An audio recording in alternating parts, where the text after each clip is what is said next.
Herkese merhabalar, kanalıma hoş geldiniz. Bu videoda sizi hiç yormayacak, çok çabucak hazırlayabileceğiniz harika bir tatlı tarifi vereceğim ve inanılmaz hafif. Mutlaka deneyin, lezzetine bakın diyorum. Ve sözü uzatmadan tarife başlıyorum. İlk önce 2 tane muzu kabuklarını soyarak doğramayla işe başlıyorum.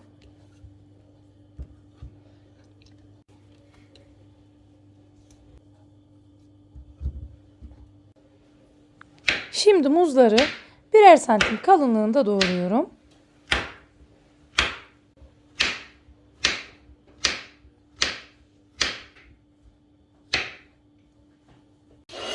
Bu tatlı için yuvarlak kek kalıbı kullanacağım. İnanılmaz derecede kolay gerçekten. Şimdi doğradığım muzları kabımın alt kısmına yerleştiriyorum.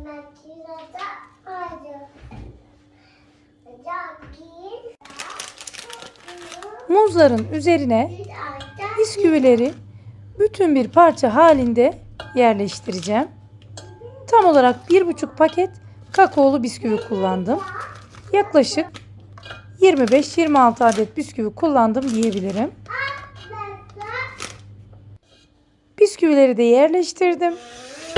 Ve şimdi 1 litre sütümü daha önceden hazırladım. Gördüğünüz bu krem karamel, 2 poşet krem karamel kullanıyorum. 2 paketi de boşaltıyorum.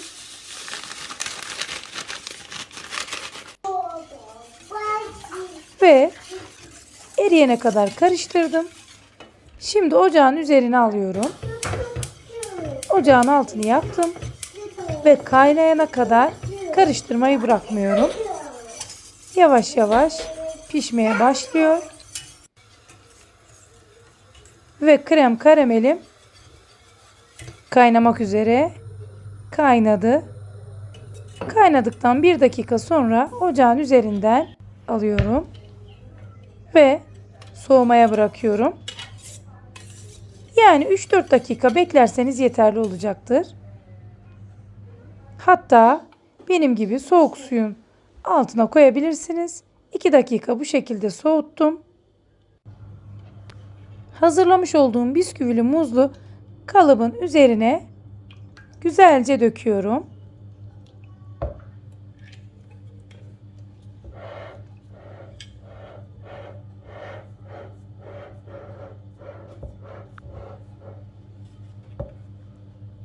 Her yerine gelecek şekilde döktüm ve üzerini streç filmle kapatıp 1,5-2 saat buzdolabında dinlenmeye bırakıyorum.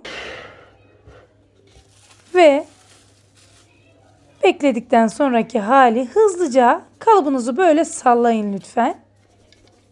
Korkmayın, hiçbir şey olmaz. Ve sonra servis tabağına ters çevirdim. Gerçekten mükemmel bir görüntü ortaya çıktı. Ve şimdi üzerini Antep fıstığı tozuyla süslüyorum. Siz istediğiniz şeyi kullanabilirsiniz.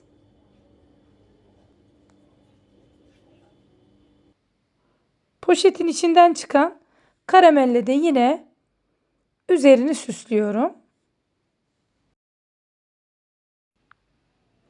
Bu tarifi mutlaka deneyin. Hafifliğine bakın. Sizi hiç yormayacak. Son derece hafif, lezzetli bir tatlı.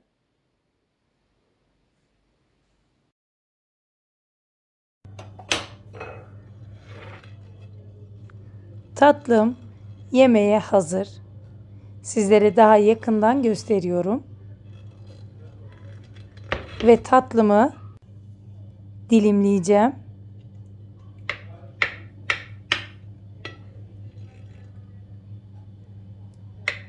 Gayet güzel dilimleniyor.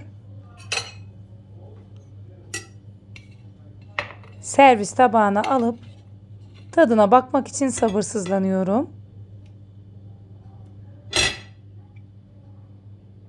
Ve işte o mükemmel görüntü.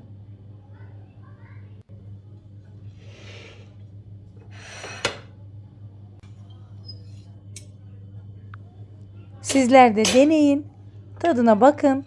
ve bana yorumlarınızı yazın lütfen. Gerçekten harika bir görüntüsü var.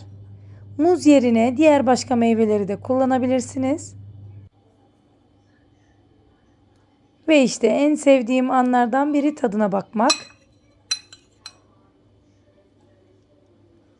Gerçekten son derece hafif ve lezzetli bir tatlı olmuş. Videoyu izlediğiniz için çok teşekkür ederim. Sizlerle yeni videoda buluşmak dileğiyle. Hoşça kalın. Afiyetle kalın ve sizi tatlımın görseliyle baş başa bırakıyorum.